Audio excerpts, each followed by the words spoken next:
This is going to be your guide to deck building in Pokemon TCG Pocket, and we're starting off with the most important aspect, which is trainer cards, and this is where things get really weird. So we don't have to worry about putting energy cards in our deck. There's only 20 cards in total, and a very limited amount of trainer cards to choose from, but it ends up being most of the cards in your deck. You want to make sure you have a good foundation of trainer cards supporting whatever type or Pokemon you want to build the deck around. Pikachu! And the mechanics of the game allow for some pretty extreme trainer card choices. This is a viable competitive deck because it has everything you need. 2 EX Pokemon, well, that's all the points your opponent can score. They're basic, you can search them with a Pokeball, and then the rest is supporting your powerhouse EX Pokemon, and this works. Now, you can also have a bit more Pokemon and a bit less trainer cards, but really, at least half of your deck is going to be trainers in most situations. This is extreme on the other end, where you have multiple 2-stage evolutionary lines, some other evolutions, and some basic Pokemon splashed in, but you still need to be making the correct choices with the best trainer cards. I also made a trainer card tier list, so you can check that out after watching this video to make sure you get all of the information to get as good as possible at Pokemon TCG Pocket. Then a reminder to like, comment, share, subscribe, watching other videos. You might be surprised to find out that Wolfie VGC is a 100% confirmed cheater and illegitimate champion. Also, Pokemon Challenges, just a straight up evil person, like actually a really bad dude. We can also take a look at other deck builds for other archetypes. So yeah, Mewtwo EX is very common right now. We also have Pikachu EX. This is a first place Pikachu EX deck, so we can see what they're running. And there's like some weird developments and tech that comes inside of trainer cards, because you might be thinking like, oh, Potion is good, right? No, Potion is one of the worst trainer cards. You do better by just taking it out of your deck immediately.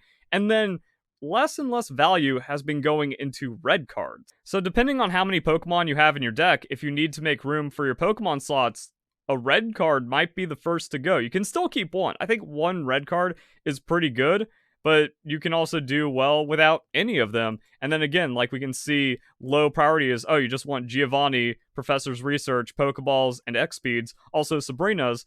Pidgeot effectively does that from the bench, so it's just better. And then if you need like hyper filler, you can find it. So pretty much, this right here is mandatory for your deck, unless you're running some weird high retreat cost deck that the X speeds aren't going to matter in. So that's another thing. Deck building is fluid. If you're just copying a deck and thinking you're going to automatically win with it, or just playing flavor of the month, you're never going to develop, you're never going to get good. You need to see what's working for you, what isn't, especially because the meta is also changing.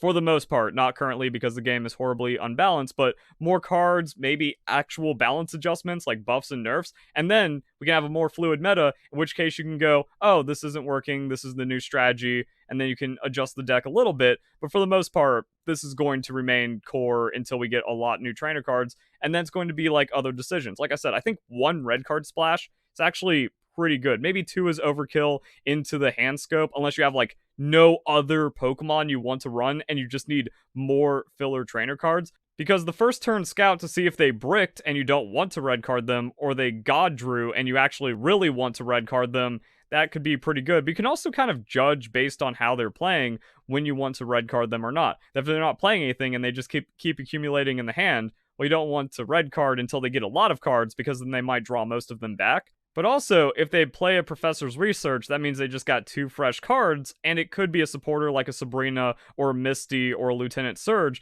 so it could just be like, that's when you want to chance it, and then play the red card to throw cards back into their deck. But there could be times where you're just sitting on like 2 red cards, like, well, I can play one in a couple turns from now, and then the other one's just a dead draw for a while. So I think the 1 red card is pretty safe. Also, Pokedexes, I think, should be played a bit more. Looking at the top 3 cards of your deck, not being able to like reorganize them or bottom any cards does seem pretty terrible, but there's actually a lot of play lines here where, oh, you can look and then decide if you want to Pokeball or play a Professor's Research, and it also kind of informs your strategy for other supporters and other things you're going to do while you draw into those 3 cards. So I think it's better than like drawing a potion. That doesn't matter, because you're getting 2-shot with the potion, or you're getting 1-shot from Mewtwo regardless of your potion. So I think Pokedex is pretty good. Maybe 2 is overkill depending on it. We're just trying to like build out a core where if you start building your deck around this, it can get pretty safe.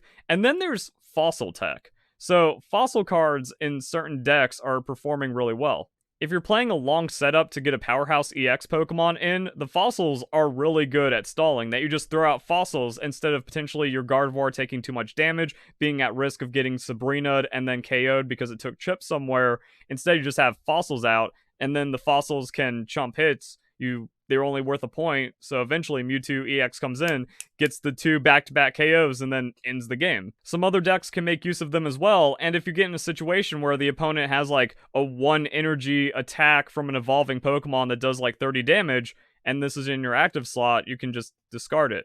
Or if it takes chip damage from another Pokemon that's like hitting the bench or something, you can just discard it, not give up the point, and at least have like a little bit of defensive utility on the old Amber. So it's seeing like it's coming in and out of play. Some people are like, oh, it's trash because it just gets Sabrina and it's worth a point. But again, it also has like that potential behind it where it's a stall enough to where if it buys you that extra turn and then the points don't really matter because you're not losing anything of value, then your boss Pokemon comes in and you start winning the game. Is it a put in every deck? No, but I think a deck can benefit just from having one. Not these kind of EX decks though, because the point is 4 points. So if you lose a fossil, it's like, well, that didn't do anything. And also Misty Ramp is completely different. So that brings us to the specialized trainer cards. If you have a grass type deck, of course you're going to be running Erica. If you have a fire aggro, you run Blaine.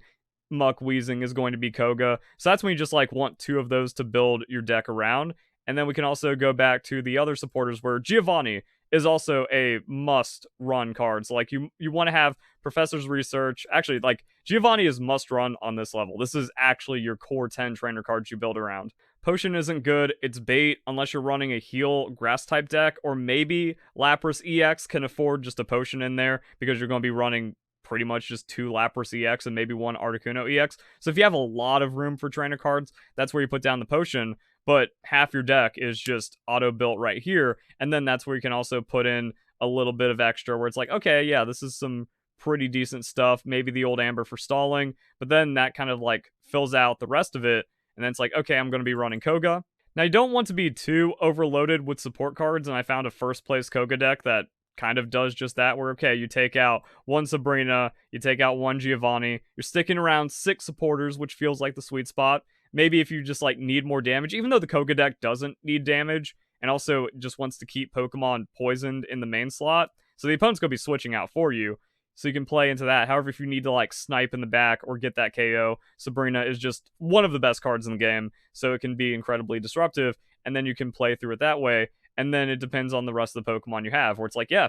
So again, at least half the deck is going to be trainer cards. I still disagree with the potions here, especially because, like, Koga trick shenanigans, and then the rest is just, like, building up and evolutionary lines. Misty decks don't really need to have any kind of evolutionary or supporter Pokemon. Maybe there's a Greninja using its passive to kind of hit damage around and accelerate some KOs, but it's like, yeah, Misty can overload with the rest of it, where, like, you're drawing this regardless if you're drawing the other supporter cards. If Misty is in your hand, GG easy. If it isn't, any of these other cards is also going to be really beneficial, and then you're just kind of like stacking on the EX. So you can kind of use that to inform how your deck building is going to go. And then fighting and fire type decks, since they're going to be more aggro, they're less reliant on the Sabrina, so you can put like Blaine in it. I disagree with having Brock in like a Marowak deck to try to accelerate an Onyx or something, but really it kind of comes down to, oh yeah, the fighting and fire, they're just beating up whatever's in front of them with like fast, decent amounts of damage. So even if they retreat a Pokemon, the new Pokemon coming in is going to get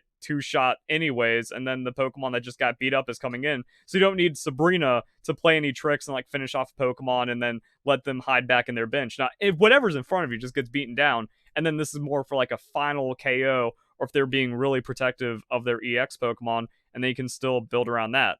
So it's like the 2 Pokeballs, the X speeds, that's big, and then one of this for tech, and then you have other slots for whatever Pokemon you're going to be running. That's going to be a fairly balanced deck. So there we go. I hope this video helped you out with understanding what to do with these trainer cards, because it is really weird. There's not enough trainers, and they're going to be most of your deck, so you have to find the right sauce so you're not just stuck with terrible cards in your hand half the time because there's nothing else to pick, and you also don't want to flood with bad Pokemon because there's so many not useful Pokemon in the roster in the game when you're going up against like Mewtwo and Pikachu EX and stuff. So I hope you guys enjoy the video. Hope you all have a nice day. Thank you very much for watching.